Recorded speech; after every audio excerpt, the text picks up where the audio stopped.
BNP. আমার আপনাদের সকলের কাছে একটা প্রশ্ন, বর্তমানে তো তারেক রহমান বাংলাদেশে নাই, তাহলে বিএনপির সবচেয়ে বড় নেতাকে? মির্জা ফখরুল।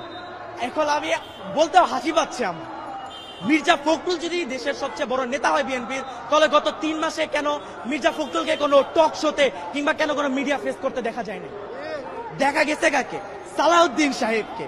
এখন আপনারা যারা পলিটিক্সের ভিতরে আছেন বা থাকেন তারা জানেন গত 10 বছর সালাউদ্দিন সাহেবকে ভারতে বিলাসবহুল ভাবে 3 স্টার প্লাস রিসর্টে রাখা হয়েছে, তাকে সম্পূর্ণ সুযোগ সুবিধা দেওয়া হয়েছে, তাকে সেটিং করা হয়েছে ভারতীয় দালাল প্রথায়। তাই সে হচ্ছে, আমি নিজের মুখে বলবো, আমি জানি না আমি এটা বলার পর আমি বাঁচবো কিনা, আমি আমি আমি আল্লাহর আইনে আল্লাহর জমিনে দাঁড়ায় বলবো, বিএনপি হচ্ছে ভারতের দালাল, ভারতের দালাল, ভারতের দালাল। এবং যারা বিএনপির ভারতের সাপোর্ট করে না, যেমন ইলিয়াস আলী, বাবর, তারা এখন কোথায়? আমার প্রশ্ন, তাদের কি বিএনপি কে সামনে আনছে? কেন আনছে না? কারণ বিএনপি তাদেরকে আনতে দিবে না, তারা ভারতপন্থী না, তারা ভারতের বিরোধী, এবং ভারত আর বিএনপি এটা চায় না। তারা এখন এক হয়ে গিয়েছে, 2 সাপের 1 বিষ, আওয়ামী লীগ আর ধানের শীষ। ঢাকা মিরপুর থেকে এসেছি, নৌবাহিনী কলেজের একজন ছাত্র, আমার নাম মোহাম্মদ ফাওয়াজ। আমি একটি প্রশ্নের সর্বপ্রথম একটি উত্তর দিতে চাই, সেটা হচ্ছে জামাতে ইসলাম কেন চাঁদাবাজি করে না, কেন কোনো লুটতরাজের সাথে জামাত ইসলাম নেই? মূলত আমি প্রথমে একটি কথা বলে দিতে চাই, সেটা হচ্ছে আমাদের অন্যান্য দল যদি আমরা দেখে থাকি, গত 53 বছরে আমাকে একটা দল, আপনি আমাকে ইন্ডিভিজুয়াল দেখাবেন যে একটি সেবামূলক প্রতিষ্ঠান কিংবা কর্মসংস্থান তৈরি করেছে? কোনো দল পাবেন না। তাদের আইডিওলজি হচ্ছে নেতার পিছনে নেতাকর্মী ঘুরবে, জয় বাংলা নাইলে জয় বাংলাদেশ জিন্দাবাদ স্লোগান দিবে আর নেতার নাম নিবে, এটা হচ্ছে তাদের আইডিওলজি। জামাতের আইডিওলজি এটা নয়। তাদের আইডিওলজি কিভাবে একটি নতুন প্রতিষ্ঠান তৈরি করা যায়। আপনি যদি গত 53 বছরে খেয়াল করেন, অসংখ্য জামাতের হাসপাতাল, অসংখ্য ব্যাংকিং সেক্টর তৈরি করা হয়েছে, যার কারণে জামাতে ইসলামের যে নেতাকর্মীরা রয়েছে, পড়াশোনা শেষে তারা যদি চাকরিও না পেয়ে থাকে, তাদেরকে ওইখানে নিয়োগ দেওয়া হয়, এবং যার কারণে তাদের চাঁদাবাজি কিংবা এইসব কাজে লিপ্ত হতে হয় না। তারা একটি অর্থনৈতিক ভালো একটি কাজের মাধ্যমে তাদের জীবন বাহন করতে পারে।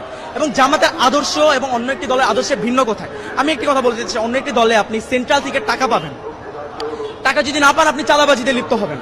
আপনি বিএনপি বলুন, আওয়ামী লীগ বলুন, ছাত্র দল বলুন, ছাত্রলীগ বলুন, সবাই একই ক্যাটাগরি।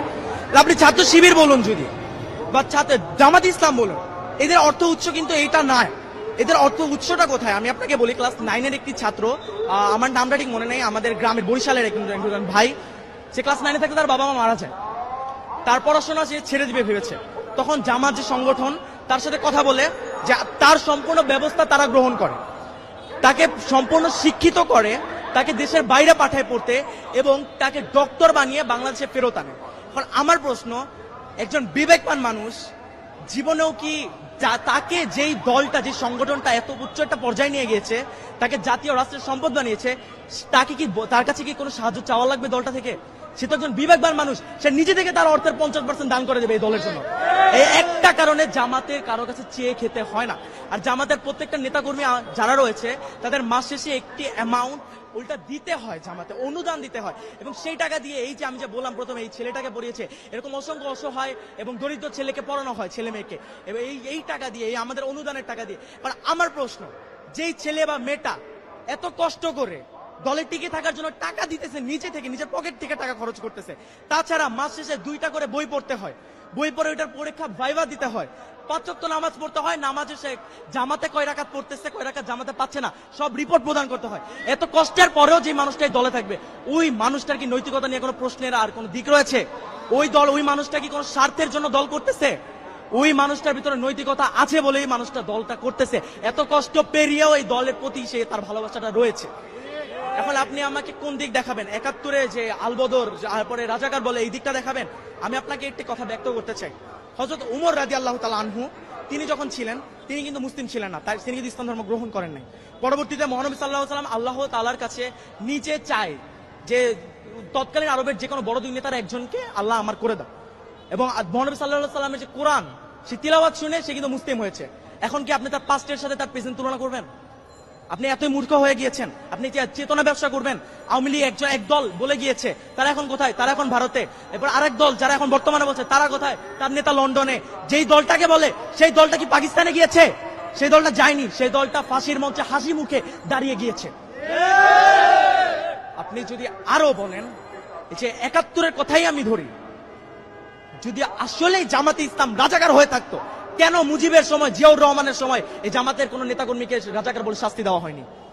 কেন শেখ হাসিনা আসার পর নির্বাচনের দিন তিনি নিজে গিয়ে জামাতের হুজুরের কাছে গিয়ে বলেছে, হুজুর আমাকে দোয়া করবেন আমার জন্য, আজকে আমি নির্বাচনে দাঁড়িয়েছি। সে নিজে গিয়ে হুজুরের কাছ থেকে দোয়া নিয়ে আসছে। কেন নিয়ে আসছে? এবং 96-তে সে যখন জিতে যায়, জিতার পরে সে ওই ডিরেক্ট জামাতকে রাজাকার বলে ফেলে। কেন বলে? কারণ জামাত যে ইসলাম, জামাতে ইসলাম তাদের যে মত, সে মতের সাথে একতা প্রকাশ করেনি। কেন করবে? তারা তো ভারতপন্থী। ভারত আমাদের সাহায্য করেছে। কেন করেছে?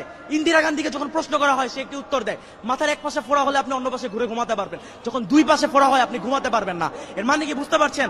আপনার যখন দুই পাশে ইসলামিক রাষ্ট্র হবে তখন আপনি থাকতে পারবেন না। হিন্দুত্ববাদ আপনি ছড়াতে পারবেন না, পুরো বিশ্বে আপনি মঞ্চতে প্রকাশ করতে পারবেন না। সেই কারণে তারা বাংলাদেশের সাহায্য করে। এবং তারা আমার কোন সাহায্যটা করেছে? আমার দেশে কি ওই 40-50 টাকার পেঁয়াজ আর রসুন দিয়েছে, এই আমার সাহায্য? আমি তাদেরকে মাছ শেষে আমার 1000 টাকা বছর শেষে আমি ইলিশ মাছ দিচ্ছি, আমি দিচ্ছি। তারা পুরো ফারাক্কার পানি আমাদের দিয়ে প্লাবিত করে ফেলতেছে আমার বাংলাদেশকে। আমরা কোনো কথা বলতেছি না।